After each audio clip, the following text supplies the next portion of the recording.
Hello, we are back live at the LinkedIn Hub at Advertising Week, and I am with Dave Meeker, who is the Vice President, VP of Isobar US. Correct. So, Dave, tell me about stuff. No, I'm just kidding. We were talking about saying that, but no, I mean, I know you have you really have your finger on the pulse, so to speak, of a lot of different things going on, and at the same time, you seem, just in our little chat together, you seem like you're really kind of let's keep it real, people. Yeah. So let's do that. All right. Let's keep it real. Let's first talk about something that Jim, the president of Isobar, and I talked a little bit about, but I want to kind of get your perspective on it because it's a little different, which is the idea that people now really do have real-time access to all kinds of information all the time, and it's really changed the journey that consumers have. It's really made it very hard to predict where they're going, what they're doing, what that journey looks like. So how do we stay relevant in that journey? We meaning advertising, marketing, etc. Yeah, well, I think we're at a transitional point to where now we have all this data coming in. We don't know what to do with it necessarily. So I'm going to steer away from the buzzwords as much as I can, but one that we've heard a lot, so right? Good. We talk about big data right. and what that means, right? So that 5 years ago, the way we stored information was a different way that we store information than today, right? So now that we can store it and access it and take it... But now we can also store so much more of it, too. So much more of it, but it's not even... Before we had giant databases, right? Like LexisNexis is a giant database, but what we couldn't do was quickly query it and add lots of other random stuff to it and have it make sense. And so now what we see with brands and companies that are trying to talk to consumers is we've got all this data. I think what we need to do now, and the consumers are producing data all the time, whether it be from their smartphones or using an app or web analytic data or how they're sharing stuff on social media, but also the temperature in their house and the miles per gallon their car gets. We're becoming data producers through the Internet of Things. Oh, wait, right? wait. I know. Don't jump the gun quite yet, because that's another buzzword. Okay. So now that we have all this data coming in, and we look at that customer journey, we need to do two things. First, identify what are all those moments throughout the customer journey where it makes sense to have some sort of an interaction with people. Right. As advertisers and marketers, people get really excited about, we're going to have this conversation, this ongoing relationship with people. I haven't been in, and still maybe not sold, that people really want to have a relationship with a tissue company, unless they have a cold. with a shoe company. I have a brand of shoes I love, but I don't necessarily want to talk to them every day. I just want really good shoes. And so as we look through the customer life cycle, whether it's telling somebody about the product, getting them to buy the product, or telling them about an upgrade to the product, or buy a warranty for the product, or how to use the product, or an event that we're sponsoring because you own the product, you can come to it. I want those interactions to be really meaningful, not long, right? Like more like the customer's always right. Well, take that into the world of digital. The customer doesn't want you to bombard them. No, you're bombarding them. Everyone else is bombarding them, and so how do we use all this data? Well, we look at where we can use it, right? And timeliness. I mean, using it at the right time in the right place. Yeah. Right time in the right place, and then getting insights from the data. So two people meet, right? We have a conversation. I learn a little bit about you. We go away. The next time we get together, I remember the things I learned about you, and I might apply that to our conversation. You look blue. I know that you like coffee, and I say, hey, let me go buy you a cup of coffee, cheer you up. You like that. Brands should be able to do those same kinds of things, and that's really hard to do when you're sitting on all this data. So what we need to focus on is how do we get insights out of the data. Yeah. It's not easy. It's very possible to do today. There's a lot of people at NYU and MIT and Carnegie Mellon and in academia who have really nailed this, and there's big companies that are nailing it but haven't figured out how to package up so that an ad agency or a brand can easily implement it. But that's and reasonably priced. I mean, because I'm sure that's really, we're not talking about $50,000 here. We're talking about millions and millions of dollars worth of research and development and effort, and it's quite complicated. But now that we've figured it out, how to do it, we focus on the experience of making it easier to implement and making it meaningful, while the most important part is not intruding on people's privacy, their time, because we can go crazy today. Like I can learn a bunch of stuff about you and hit you every 3 minutes with some sort of contextual message. Yeah, but no one wants that. Yeah, exactly. Right? I mean, and that's the other point that you already touched upon it, but how to balance relevance with intrusiveness, because ultimately, especially the mobile experience, it's so personal, and I'm sure there are some brands, and in your mind, and most everybody's mind, some brands that have got it wrong. I mean, it is still something we're learning about. So so let's talk a little bit about that. Okay, well, here's the first point I'll make is when they do it right, you don't realize it. Right. Okay? When you do it wrong, you realize it's happening. And I think that's the primary indicator of, like, we should be able to use all of this technology and all these insights in a way that's completely invisible to consumers. Because who wants that as part of their life? We are busy enough as people. We have enough going on. Injecting, like, these branded conversations into my life where I'm aware of them just seems like maybe a turnoff to some degree. No, I can imagine. Okay, let's talk about your Internet of Things. So Internet of Things, I get it. It's all over the place. But I want maybe, since you're so kind of clear about things, how it really relates to advertising. Where's the connection? So I think there's a couple. It's a big question. First of all, define what that means. We're talking about small, simple objects like a pen having some electronics inside of it so that it can either understand its environment or communicate something to another device.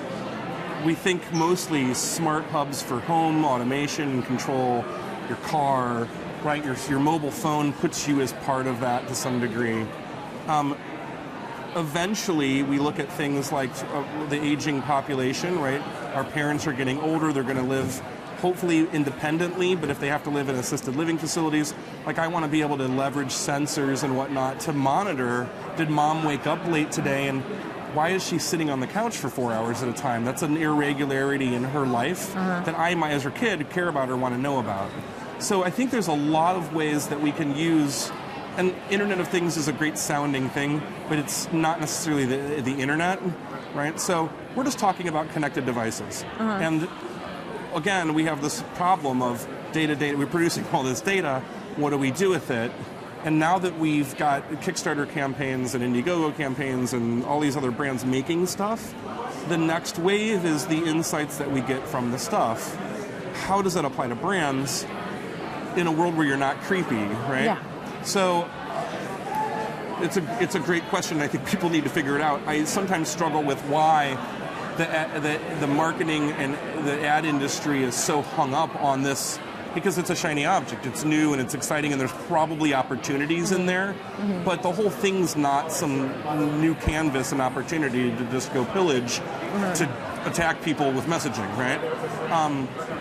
One of the things I do think is really relevant to brands is the concept of, instead of spending 90% of our time marketing and getting them to buy the pen, let's just make the pen really cool and really interesting and valuable so that the pen sells itself, right? And so the Internet of Things, I think, does play a role in leveraging those technologies to make products more smart, intuitive, and interesting. And subsequently, like that, make things more efficient for me, because if I have a great pen that's doing half the work for me, then my life is easier. Let me use an example. So we have a concept around, we've been working with a third party called Thin Film. They're a really interesting company. They make printable circuits and whatnot. So imagine a blister pack of pills. I'm a caregiver. I can tell if my patient has opened those individual cells on the pill blister pack if they've taken their medication. Or I buy sushi at the 7-Eleven. Not that I've ever bought sushi at a 7-Eleven. But you do, and you want to know, has it ever exceeded the 63-degree temperature threshold or whatever it is that where fish goes crazy with bacteria? How long has it been sitting there? All these kinds of things. We're not far off from being able to make those packages smart enough to be able to measure those kinds of things with sensors. And then you start to look at this future world where everything I buy is sort of connected in some way. What I think is super powerful is, and here's this scenario, right? You got a beautiful flat screen TV, you bought it 6 years ago, you're ready for an upgrade. because we live in a consumer society and we upgrade our TVs. Oh my gosh, too what am I far going too to have often, the right? same Because TV it's for not 6 big enough. years or whatever? Yeah. It's So not new enough. So Yeah. right now the scenario is like, well, what kind of TV do you have? I have to get behind it, maybe with my camera phone and take a picture, Right. or I know what kind of I have. Then I go on the website and I search for it and I compare, and there's 90 kinds of TVs, and there's LED versus LCD, and those. It's very confusing. What if I could take the phone from Samsung or my manufacturer, tap it to the side of the TV. It pulls up. Here's your TV. Here's the warranty status of it. Here's the new version of that thing. But based on your watching habits, you watch a lot of movies. Maybe this TV would be more interesting. Yeah. And if you want it, just click buy. I clicked it, see? And then an hour later, the guy shows up with the new TV, drops it off, takes your old Not TV. gonna lie, that sounds pretty great. And you can either donate that TV or you could have it recycled, but encapsulating that giant customer experience all inside of some little digital interaction, that's really easy. So you got to put it to the mom test. Like, and maybe your mom's like a computer scientist or something. My mom is my best friend and an amazing person, but struggles a little bit with new technologies. Yeah. And so everything that we're working on, I'm like, hey mom, like You try it. You try it, right? And if it resonates with a variety of people across industries, it's not about technology, it's about a better experience. A better user experience, absolutely. So I'm going to have to ask you this question, and it's kind of funny because you're the only person over the past 3 days that I've been inclined to ask this question to. So this is awesome, all this big data, and you're going to use it to do this, and you're going to use it to do that. But let's talk a little bit about my privacy. Yeah. Like, I'm glad that somebody's going to know all this information, make it really easy for me to buy a new TV, but there's certain stuff I do, me, Totally not necessarily me, but everybody, online or whatever, or in my digital space or my digital world, that I don't want you to then come back and offer me products about it and this Right. and that. So it's an interesting problem that we have, because I think that by default marketers see data and insights and they're like, we want it all, right? Because we realize that we can sell stuff, and then we live in an economy or a system where we need to continue to grow and sell, and that makes sense. But how do we measure privacy? You look at it, you can obviously tell it's not just you worried about that. This week on Facebook, I don't know how many millions of people posted like the privacy warnings, right? Yeah. You can't own my data, and obviously they're a little clueless in terms of how this all works, right? Close that account out maybe if you don't want them to own your data. Yeah. But people care about it, and I think there's there's conversations happening on what we do next.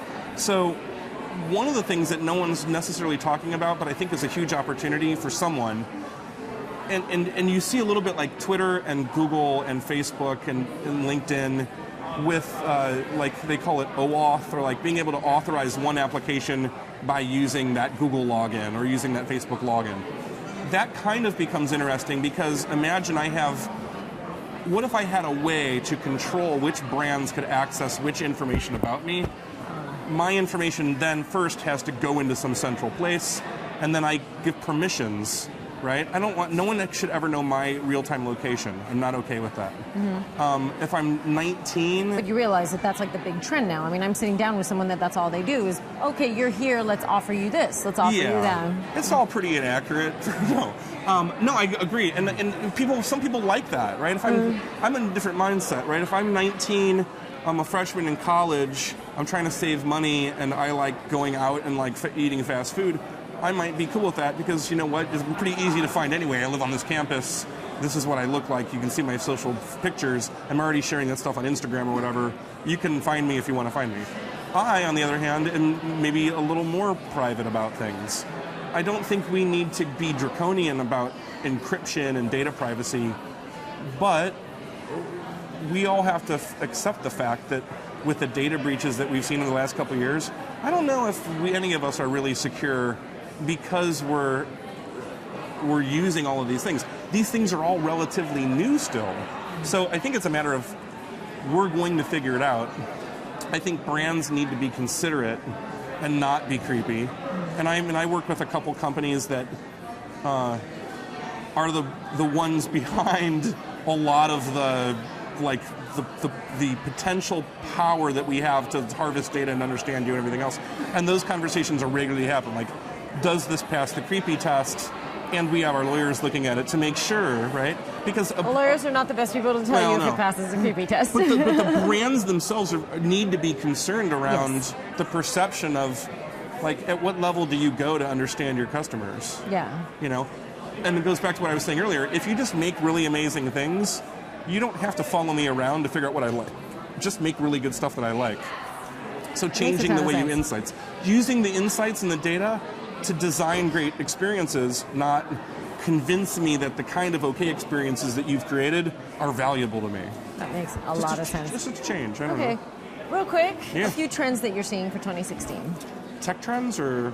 Tech trends and then advertising trends in general. Yeah, so I think VR is really interesting. I think a lot of the experiments to date have been really low quality and felt more like a video game. We're looking at doing stuff that's really like 8K resolution, beautiful surround content. I hate the word immersive for digital stuff because we really have never been there before.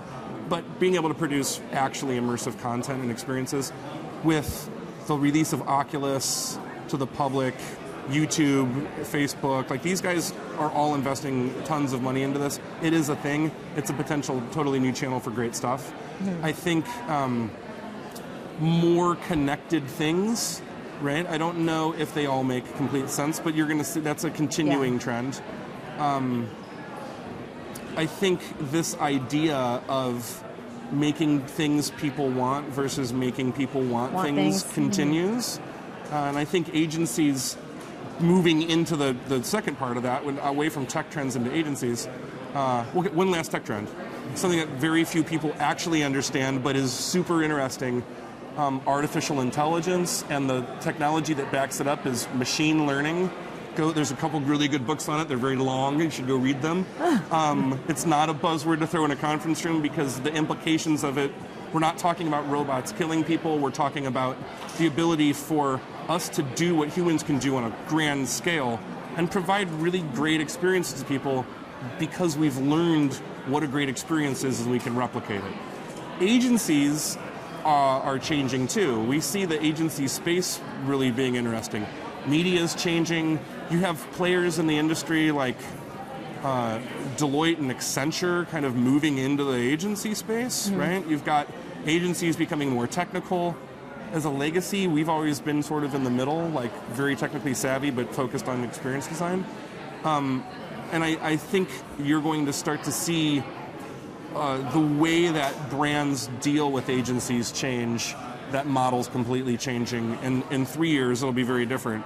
I think it depends on, will the risks that CMOs are taking to do things differently pay off, and if they do, how does that accelerate the continued change?